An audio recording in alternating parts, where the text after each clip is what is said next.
Morning, Padmasri. So today I had another experience which would be good to share.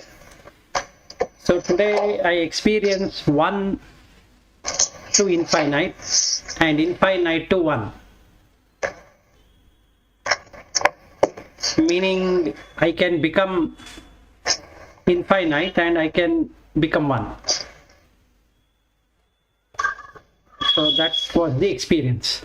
What I mean to say is, let's say I'm taking a walk.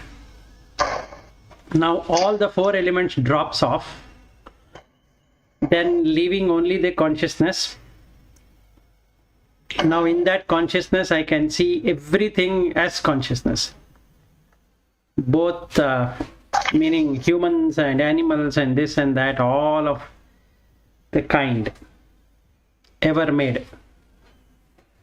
And then it shows as one unity, and then it shows the diversity, meaning I being there in every being and moving from one to another. Let's say I take the 4 elements and then enter into the womb of something. Let's say can be an animal, can be human, can be this, can be that, or even a deva or a brahma or whatever it is, and I establish there. And the fun part is, if I establish like that, then I can see as one person is yawning, another person is walking, another dog is going, all as one but shown as many. So just like one sun or one moon reflected in so many different vessels of different shapes, but all are the same. So there is only one reflection and one original. That's all what exists. The different shapes are just illusion. They are not there at all. And that illusion is cannot be seen because of the raga and dvesha and moha which covers it. So this is what I could experience. I don't know how far I was able to explain it, but unfortunately I cannot explain the experience.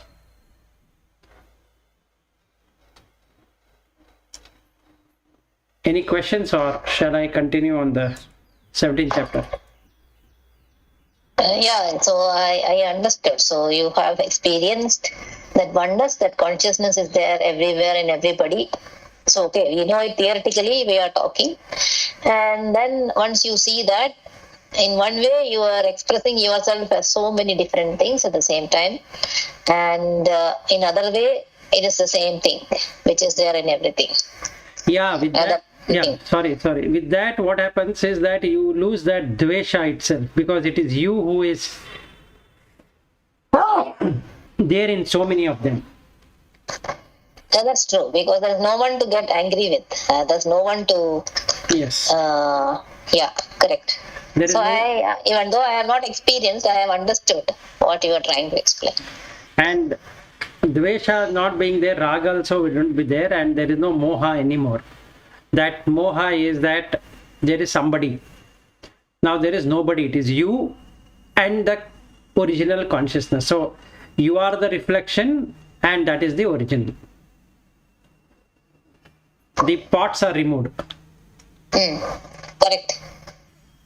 So that's the experience. So between the pot and clay, the pot is gone, clay is seen, clay is gone. Only what remains is consciousness. So Jivi, Jagat, Ishvara, all the 3 are gone.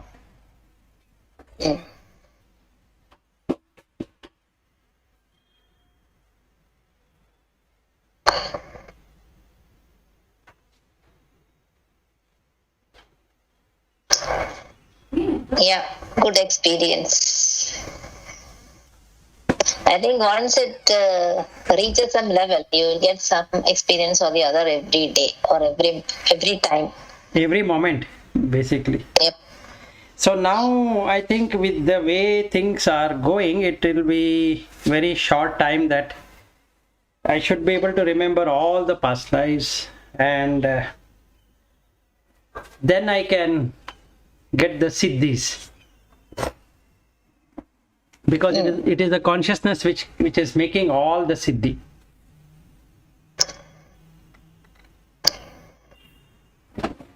So that can be experienced by the mind.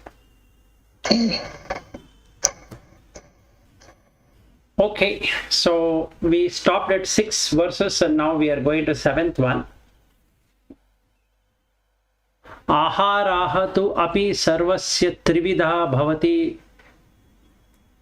priyaha yajna tapaha tata danam tesham bhedam imam shrunu. So one of the basic thing or basic nature of the person can be seen in the food what he or she eats. If a person is dissatisfied with eating the same food, then that person is rajasic. If the person is satisfied with eating the same every day, the person is sattvic.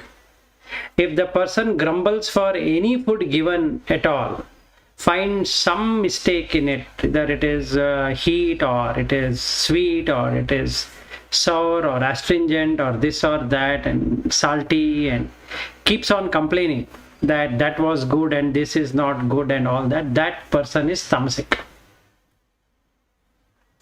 And the same thing holds good for yajna, tapa, tata, danam. So the mind which has triguna, the consciousness falls on that guna and that guna gets established in the mind. So what happens is that an individual is created at that moment of experience. So then we call that person as a sattvic person, because that consciousness is able to reflect the light on that particular guna. So if somebody is happy with whatever is given and he's so contented, so the light is falling on sattva. So ignorant mind will call that as a sattvic person when there is no person at all. There never existed any person. And what existed is just a phenomena, or rather the event which has happened. So just an event. So the body is what we have is just an event. It's got nothing to do with a real person exists or a real death happens or a real birth happens. It's just an event. And the event is treated as real. So he explains how this happens. So when mind becomes tamasic, it takes unreal as real. So the person becomes a reality. That is, my name becomes a reality, and then the relationship becomes a reality. When it turns totally sattvic, it becomes highly transparent. So the reality is seen. So food, that is ahara, yajna, tapas and danam. All the four he explains. So sattvic food would be ayuhu sattva bala arogyam sukha priti vivardanaha rasyaha snigdaha sthira hridya aharaha sattviki priyaha. So that which increases the ayu should be something which is very plain, and which is sattva oriented, means it has an essence. So the more plain it is, the more essence it is. And bala should have strength, and arogyam is the health. Sukha priti vivardanaha. So if I eat hot food, salty and hot in the sense that with lot of masala and spice, that is spices, and then if I put lot of chilies and all that, that is not a good food at all. So all the masala what we have is not sattvic, it is rajasic. It should be something which is extremely bland, extremely plain, and that food is sattvic. Rasyah snigdhah sthira hrida. So rasyah, which is savory, that is, it should have a salivation, or should create the natural taste. Snigdhah should be oily. Sthira, which is firm. Hridya, which should be agreeable. Need not be likable, but it should be agreeable. So the food should be agreeing to the stomach. So if my stomach or my Mula Prakriti is Pitta, so any food that creates Pitta is not good for me. So it is not agreeable. If my Mula is Vata, then any food that produces more Vata is not good. And if my Mula Prakriti is Kapha, then that which adds more Kapha is not good. It should be the other two. It should be agreeable. Aharaha sattviki priyaha. So that food is dear to sattvic people. So how do we know a person is sattva? He should be able to eat the same food in the same way till he dies. Or he should be able to eat the food without complaint. In whichever home he goes, and if they give him food, he is just happy with the food, whatever food is given. Whether it looks vegetarian, it looks non-vegetarian, or it looks whatever, it doesn't really matter. Without complaint, that person is going to eat. So let's say if I go to a home where they don't eat vegetarian food at all, except for some leaf and other things they can give me. So if I am not interested in eating non-vegetarian food, then I can always say, give me some leaves, that's all. So no complaints. So that will become sattvic food.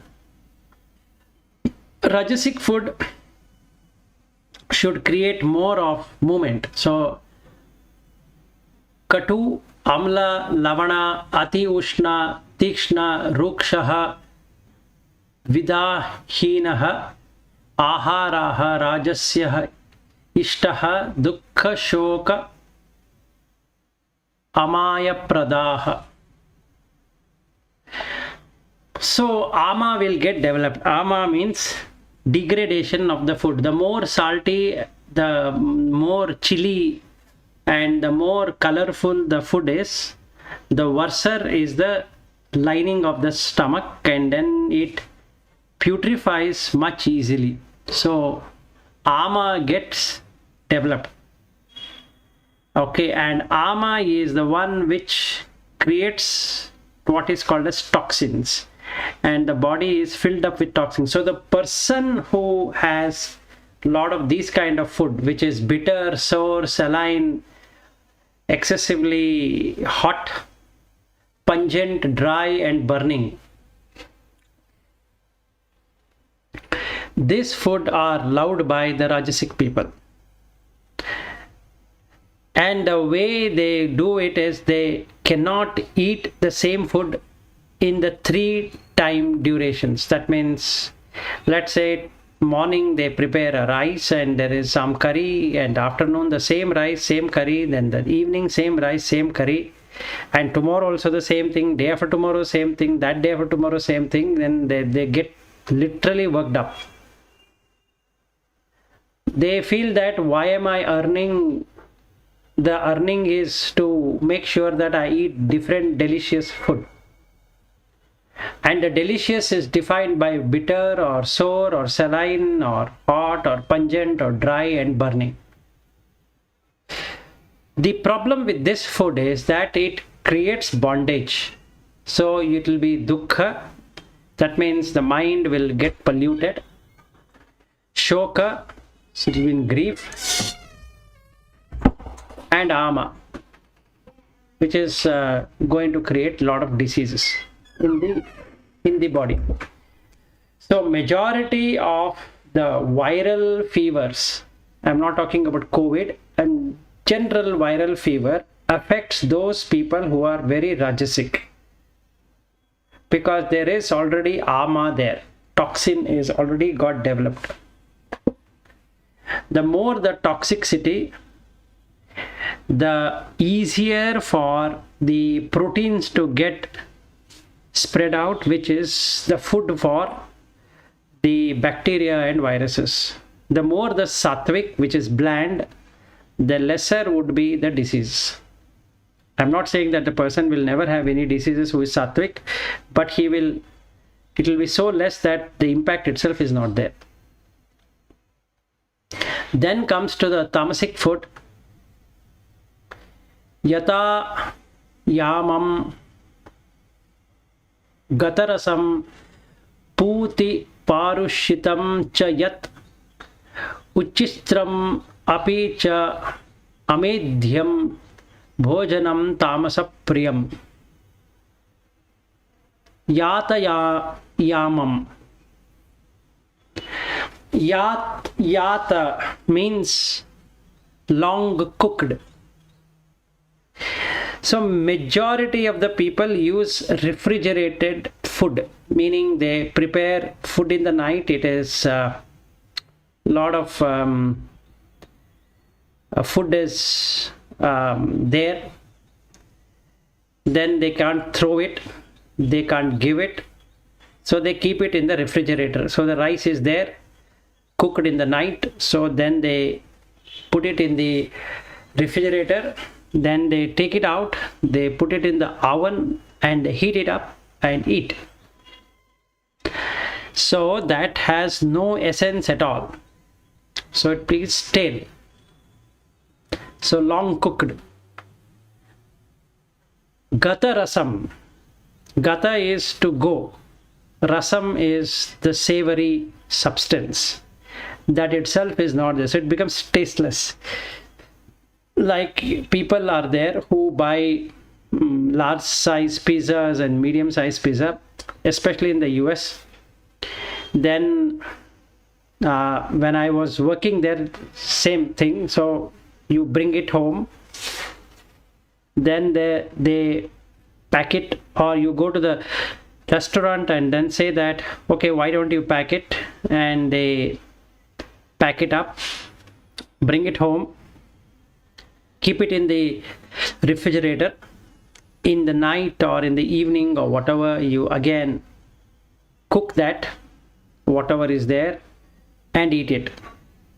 So the microwave oven removes the entire ojas from the food itself. So there is no ojas in the food, it just goes into the stomach and then it gets totally putrefied. It's called as puti. This putrefaction, that is, it gets so worse that if the person were to throw it out, that smell will be there for at least half a meter to 1 meter from where he had or she had actually thrown it from his or her body. And this tasteless food, which is kept in the refrigerator and reheated, will ensure that the bacteria is already formed. So when we take that food to the next day morning, let's say I have kept it now and then for some reason I was not able to eat it, I was full, and then I keep it like a pizza or something like that, because I paid so much of money, I don't want to waste the pizza. So then I keep it in the refrigerator, then take it the next day morning, and for breakfast I will cook it up, meaning rather heat it up and eat. So 4 things are going to happen. Yata yamam, that is ama gets so much into it that it is completely stale. Gatarasam, that is, it doesn't have any taste whatsoever. Puti, that is as good as eating vomit. Paryushitam is rotten. So the mind of that individual is rotten. So he can never see the reality. No matter how much that person reads spiritual books, his diet is such a bad way that the mind cannot experience bliss. So what happens is that the person becomes impure. So he says that Uchistram api cha amedhyam. Uchi. In Kannada also Uchi, in Sanskrit and in Pali, all the three becomes urine. Uchistra, strava means feces. So it becomes Uchistram means feces and urine. So that person is eating literally urine and feces in the name of food. Apicha amedhyam, it's impure. Bhojanam tamasa priyam, these food are very dear to tamasic people. So the drinks like any alcohol is urine. And any food which is cooked, he is going to come to that, should be cooked not more than 4 hours. That is also equivalent to urine and feces.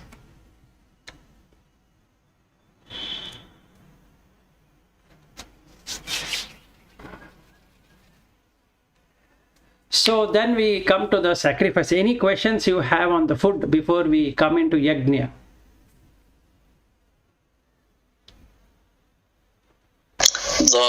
What needed is a sattvic good food, right? Yes. And is that cooking, overcooking, microwave cooking? There are so many ways of cooking. All that is also something like tamas. It loses its. No, it is tamasic only. It is not even rajasic. It is tamasic. Mm-hmm. We can go ahead. Yeah. Okay. So then I'll continue with the yajna. Aphala kankshiti bihi yajnaha vidhi drishtaha yaha ijyate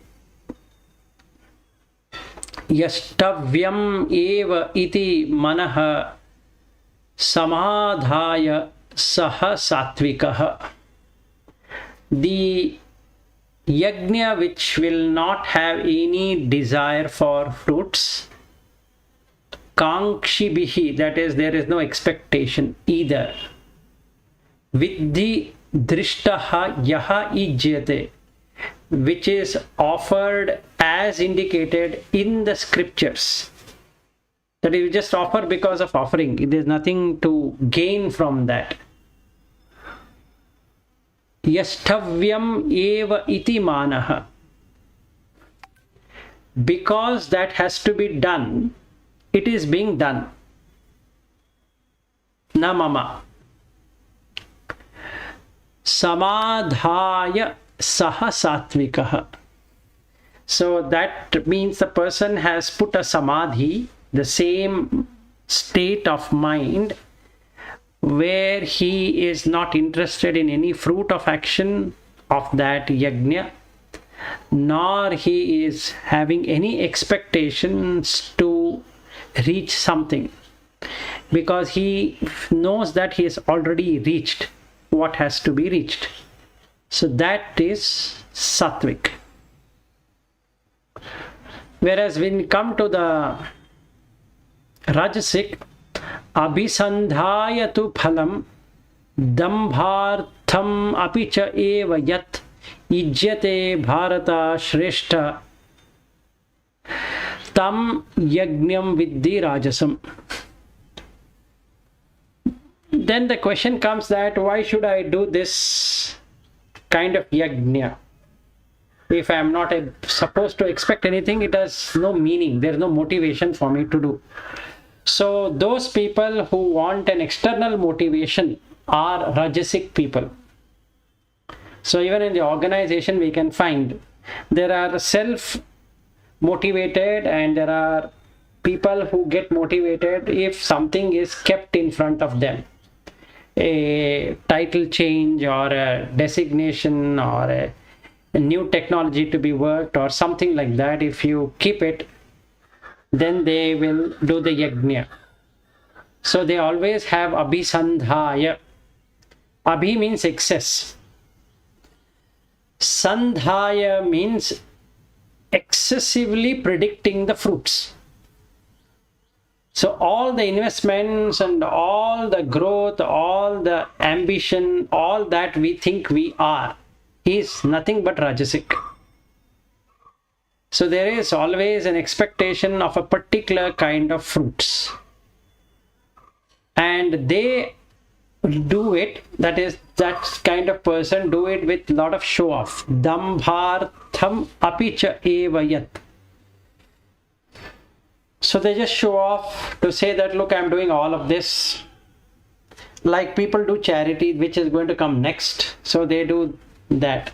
They keep on presenting themselves, saying that, look, I did this, I did that, all of that. Similarly, here that person who is doing the yajna. Yajna need not be the fire and that one. Any work which is being done is yajna. Ijyate bharata shrestha. So if that mind thinks in that way, that this is shrestha, that is the best, tam yajnam viddhi rajasam, know that this is rajasic. So they put a lot of symbolic meaning to everything. And another thing is that when they do the yajna, another fascinating point of that is that they are totally devoted to their tradition. They will not come out of that tradition at all. They feel that their tradition is the only tradition which has to be followed. And there is nothing else better than that tradition. And anybody coming against that tradition, they get completely lost out of mind. Because they feel that the yajna has been disturbed.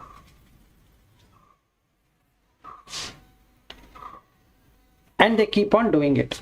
So that action-oriented, passion-oriented kind of yajna is rajasic. Then we come to tamasic. Vidhihinam arishta annam. Vidhihinam. The way to be done, they do it with hina. Hina means a very bad attitude in the mind, meaning they torture themselves. Arishta annam. So the food what is given, they don't give it with pleasure. Mantrahinam adakshinam.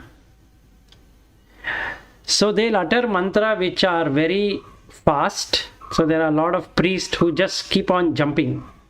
They will finish the ritual so fast so that they can get further more business somewhere else. So they keep on doing that. Or they'll tell wrong mantras also. Adakshinam. That is, dakshina means to give something and adakshina means they will not offer anything. Shraddha virahitam yajnam. So there is devoid of any faith in why they are doing certain things. They are just doing for their own enjoyment. And that is tamasic.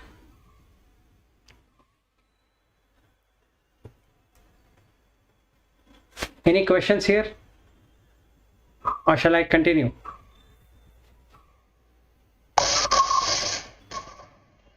think it's fine. You can go ahead. Okay. Now they come to the body. Deva, Dvija, Guru, Prajna.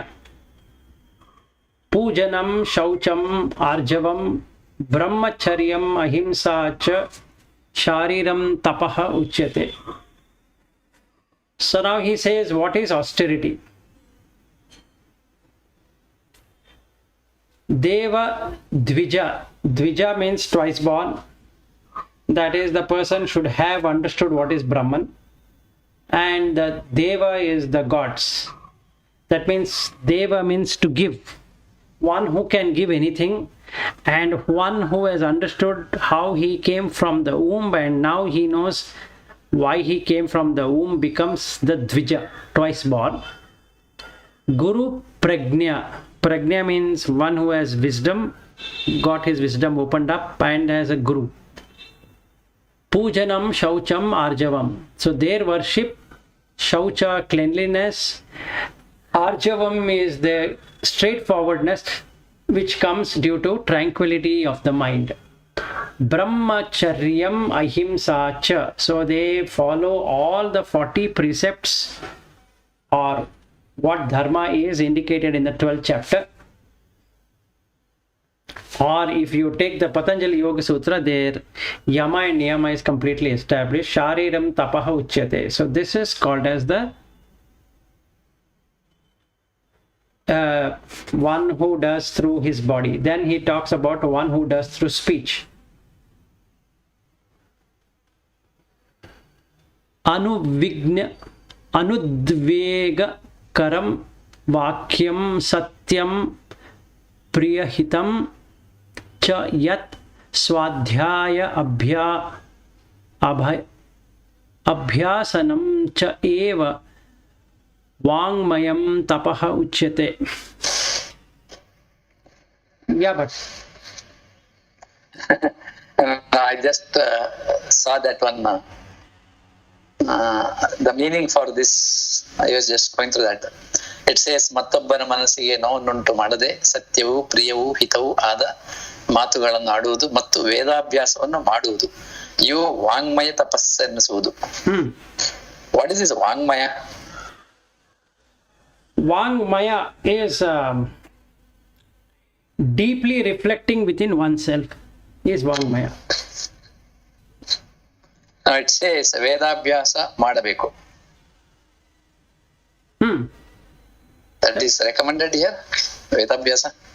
Veda Abhyasa here is not the 4 Vedas he is talking about. It is with relation to the liberation kind, not the Karma Kanda. So when we do Veda Abhyasa, if we take any of the Upanishad or anything you're taking in complete depth, and you are reflecting inside. So that becomes Vak, meaning you are talking to yourself. That is called Vangmaya. Okay, because you are doing the tapas of that. Vangmaya means it is Vak is a talking, right? Or Yes. it is Yes, it is about manana. talking. See that. See, Kaya, Vacha, Manasa. 3 things are there, right? Yes. Before you speak something, you are speaking in your mind. Otherwise, you cannot speak. There is a vichara which happens in the mind. So Vak is speech, Vangmaya is reflecting that speech and then speaking. Some people just speak. They don't know why they are speaking like that, and then they will repent. Yes. I shouldn't have said. So that is not the right way of speech. So Veda Adhyayana, when you do that, you will not do wrong speech at all. It would be the right speech.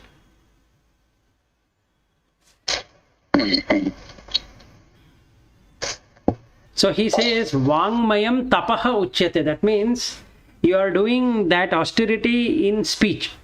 You are going to reflect upon what to speak and then speak. Because if you don't reflect what you are speaking, then you might hurt somebody or say something which is not truthful also and not pleasant also. So we are studying Vedas and doing all the practice to have these three. That is anudvegakaram. Should not create anudvega. Anudvega means udvega, means it creates anxiety or it creates stress due to excitement. Vakyam, that is the words which is used. Satyam priyahitam cha yat. Cha means all kind of easy to talk, easy going person.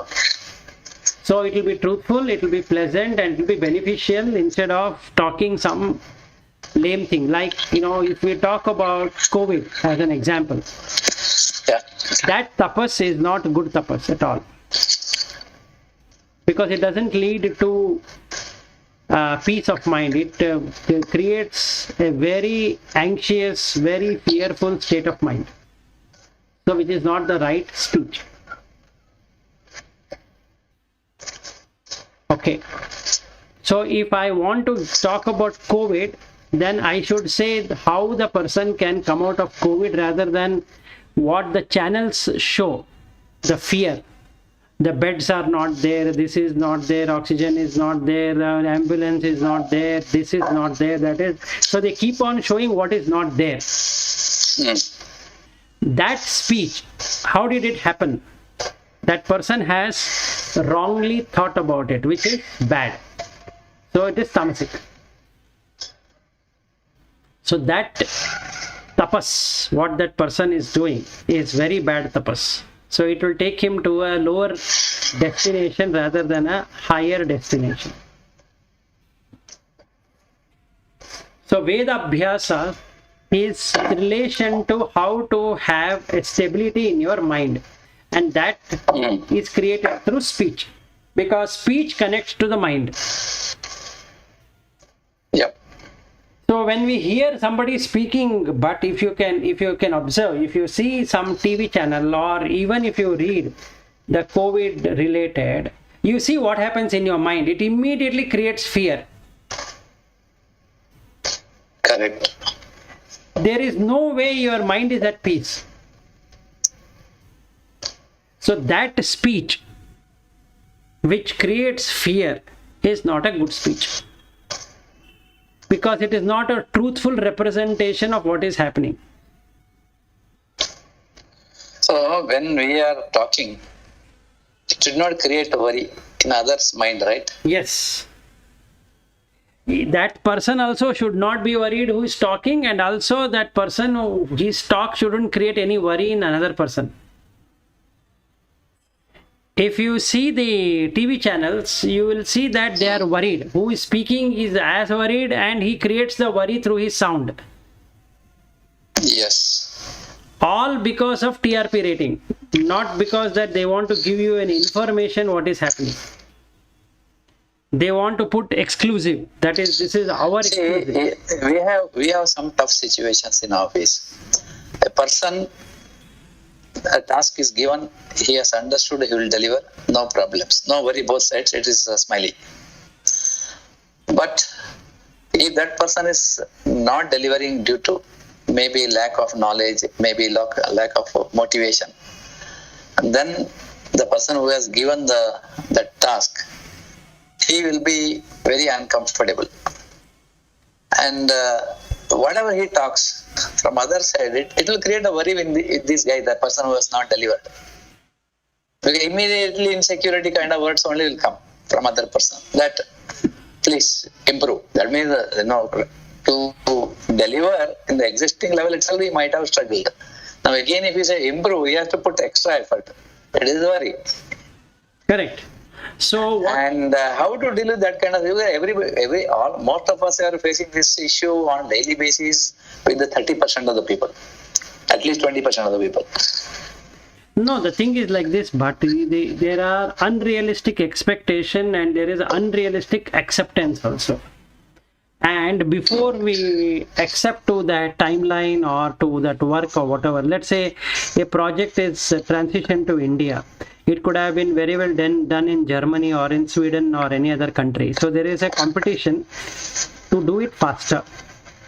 So when that is taken, it all depends on the vision with which the team is being built up. Meaning, I'm not talking that scenario.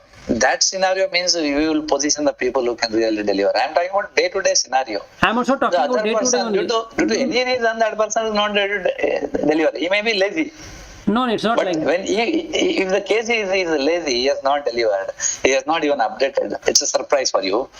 That time when you are talking to that person, so your words will not please him. Correct. So now, But it is your job to say that you have not done it. the first thing is that we need to put the truthfulness. That is, you need to put the fact rather than just saying something to that person that why he or she considers that that person has not done. So there should be circumstantial evidence to prove that why this person is slow. One of the greatest advantage of agile is that within the sprint itself you will come to know who is doing what, and an action can be taken in the retrospective by the team itself, because they know how much they can achieve, they also know how much they cannot achieve, so they themselves will pull out that person who is not performing. So now coming to this particular subject is, if we know there is a truthful representation, that person cannot say no to it, he might feel hurt, that you can't do anything, but your words are not hurtful, that you can promise with yourself. You can't give that what I can say, that comfort feeling. Even if you give it to that individual, he might still misunderstand and he might feel hurt, because that person feels that he did whatever he could and he cannot do anything about it, much more than what he or she can do. Whether they have a the required skill set is not there, or they are genuinely not interested or motivated or whatever, that we will come to know when we do the skill set matrix, and also when we assign in the team, that is, these people will work on this sprint. Definitely that can be found out, who will be able to perform and who will not be able to perform. So that if there is truthfulness in that, you can make things pleasant even though it is painful. If there is no personal allegation, it becomes pleasant. If there is personal allegation, it becomes painful. And instead of being a benefit, it will go into the worst scenario, where the person will threaten and this and that will happen. So the feedback should be given within that, after that sprint itself. That's the best way of dealing with situation.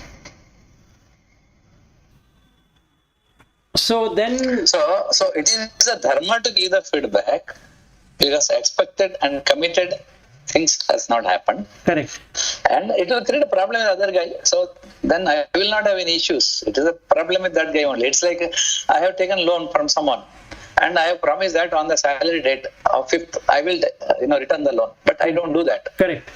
And then that case has something very similar. Yeah, the same. So then the person who has given the loan, he can come and he can put this person into maybe with the little stronger words.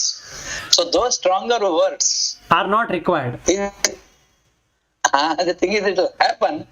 If we say not required, that is something. No, if you It's like Gandhi, right? Yeah, we use the word generally. No, it's not like that. But it is like you use stronger words because you yourself is frustrated about the. See, when in the war field, Krishna has informed Arjuna, go and fight and kill. It's much beyond all this. No. During this time, if this kind of action is required, either kaya or manasa or vacha. Kaya you cannot do it because law will not permit you. But vacha you can do it within the framework. But our framework says that yes, you give the message, strong message. And then you have to samadhana, vedadanda, you have to punish. What punishment you will do? You will shift him to some other project, or you will give him low rating, or you will not give the increment. There are so many things. But all these are finally, which is expected as dharma you are supposed to do. But with respect to this sloka, it gives a feel that that is not the right approach. I just wanted that clarity. Yes, see, the thing is, even now, that is not the right approach. You do your dharma, that is right. And the dharma is what? Adveshta sarva bhutanam. That means you should not hate the person. Most of the time we hate the person because he is not delivered, or he is slow in delivery, or something of that. I'm not talking about that hating. Hating will not do, because that is a personal attack. No. What you are doing is, as a role you have not played, so Right. this is what it is. Correct. Yeah. So if you are talking about the role, then there won't be any harsh speech at all, or there is no strong words used. No, the actions, if we see, all these actions are very strong. You have not paid the salary, you have not given the promotion, you have not given the PDA rating, and you have moved him from to some other project which is very low. But it hurts that person. No, for that He may reason. think that finally what word comes out of that person, I think you have a wrong perception about me. Perception. Correct. Simply, it is not a perception. It's a reality. For this person, it's a reality. No, in real sense, there is only perception. There is no reality as such, because what you perceive is what you are seeing. So let's say there is a perception given by that team member that he can deliver. That's a perception, what he has. And you have a perception that he can deliver. So both the perceptions don't match, meaning what he can deliver and what he has delivered are two different things, because the perceptions don't match. So basically, we should make everyone aware that everyone has only perception.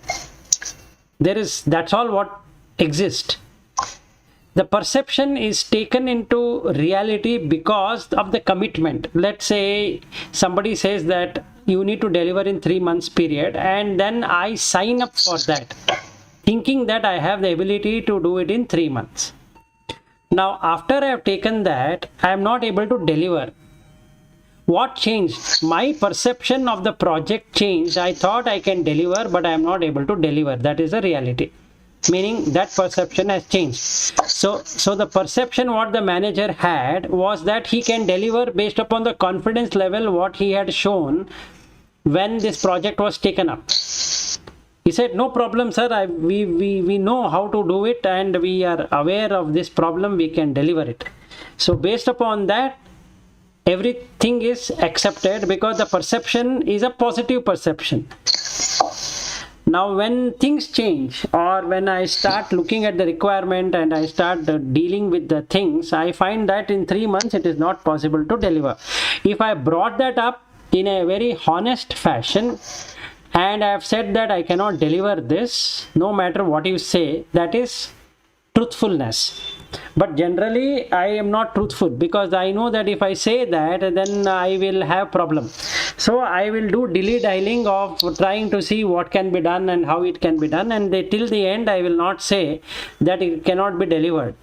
So when I am pushed very far away or to the corner, then I will open up my mouth saying that, look, this timeline is not reasonable. Okay, and my manager will move me from this team to another team. So I definitely going to feel hurt. That is there because I don't have this spiritual way of thinking. So I will always blame the other person that either there was favoritism or I was cornered or something like that, and they have wrong perception.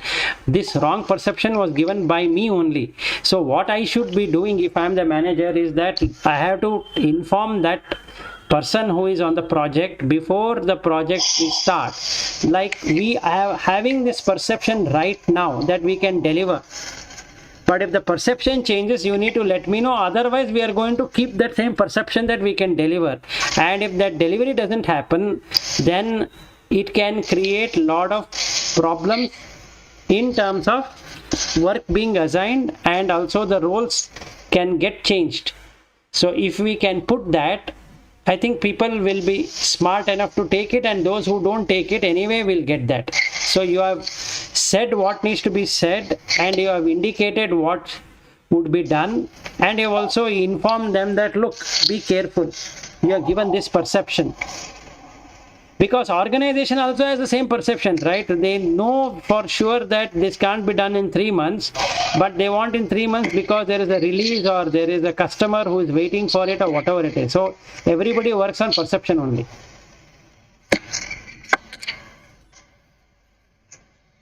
Okay, we can proceed. Yeah, sure.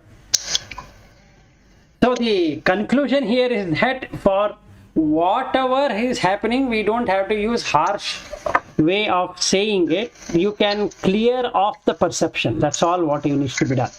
That is the austerity of speech. Satyam bruyat, priyam bruyat, right? Correct. Very correct. Because the problem is with the perception, is not problem with the person. The person perceived it wrong, that he can do it without any problem. And because of the fear, he has not brought it up. So it is again a perception. He could have brought it up. He didn't. Yeah. See, so far I was always thinking you have to tell truth only, and you have to tell the truth in a priya, in a sweeter way to other person. Correct. Okay, that is completely convincing. But recently I heard something somewhere. Just to save, say, 1 grama, you can kill one person. I think that is one story. One person is carrying and walking, carrying his wealth, and is walking in the forest, and some dacoits, they started attacking him, and he just ran away. He saw one sannyasi ashram. He just entered, and sannyasi told him, just go behind this wall. And then these dacoits, they came and they asked sannyasi, did you see this kind of person? He said no, and then they trusted him and they left from there. So now this case is analyzed properly. So when sannyasi has told untruth to these people, dacoits, but is it right or wrong? That was the discussion. Then the conclusion of that is, it is right, because to save a sattvic person, you can tell lies. It is not a dharma. What do you think? Yes, it depends on the context. Now in this context, you know they are up for killing, and if you know that person is a good person, then telling a lie which is really not a lie is okay. Meaning, they asked, have you seen such a person? And he would have said, I have not seen such a person, what you are saying. That is still truth. It's not a lie.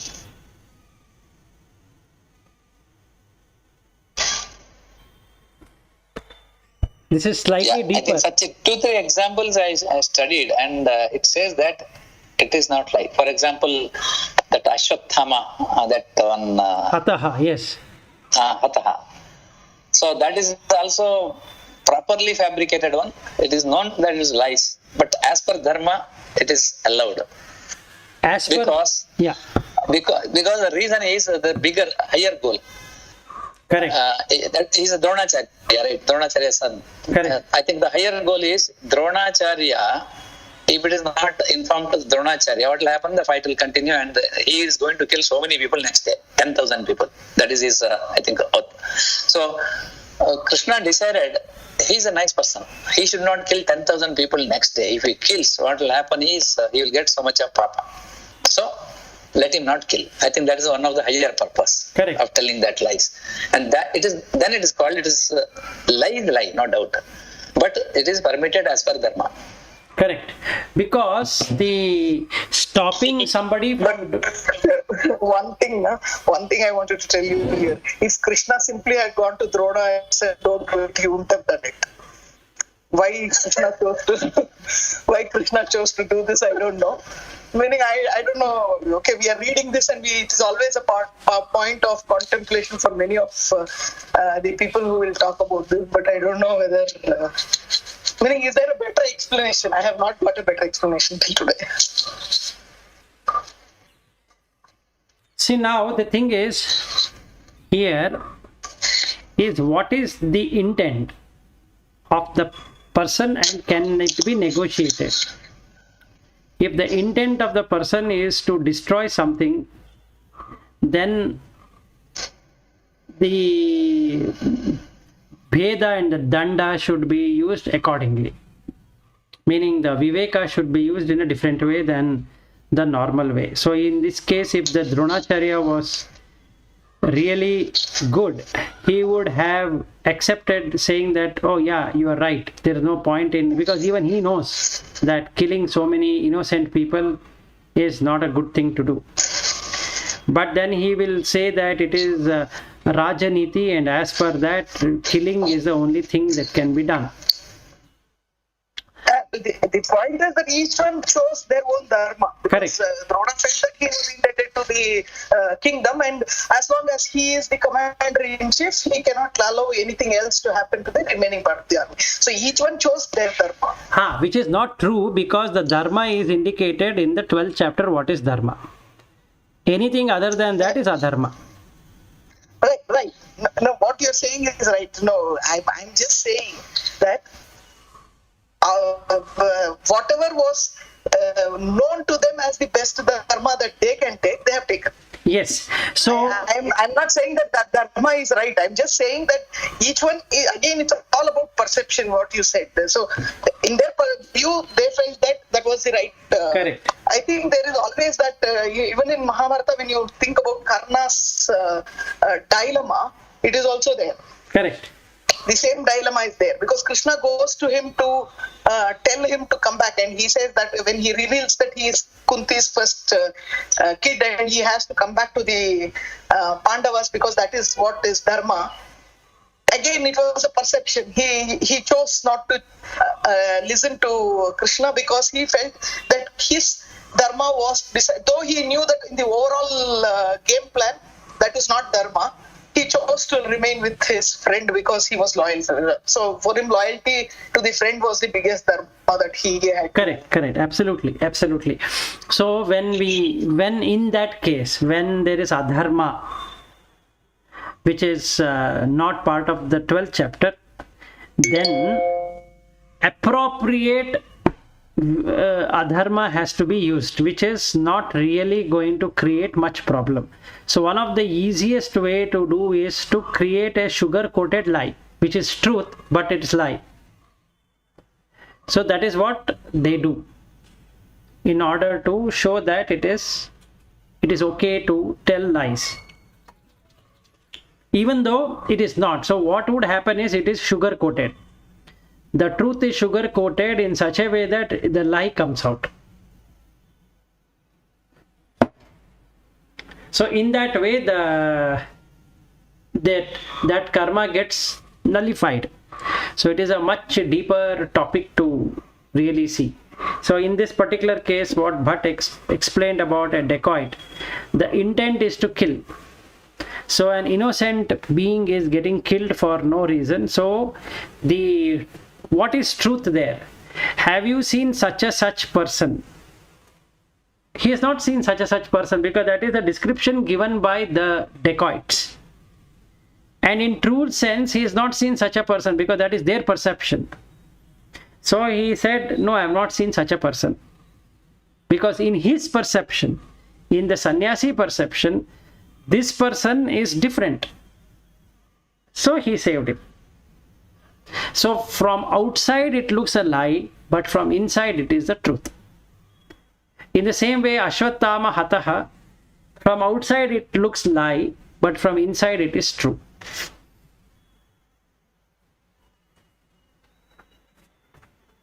Hope I could explain in a very short way, otherwise we can take it up tomorrow. It's 9:31. Yeah, maybe you can have it on Monday. Yeah, Monday, sorry. Okay, all right. Yeah, Vilas, I want your 5 minutes after this. Yeah, sure. I'm there. Okay. Thank you. Bye. Thank you, Vilas. Thank you. Yeah, Bye. thank you, bye. Okay, bye.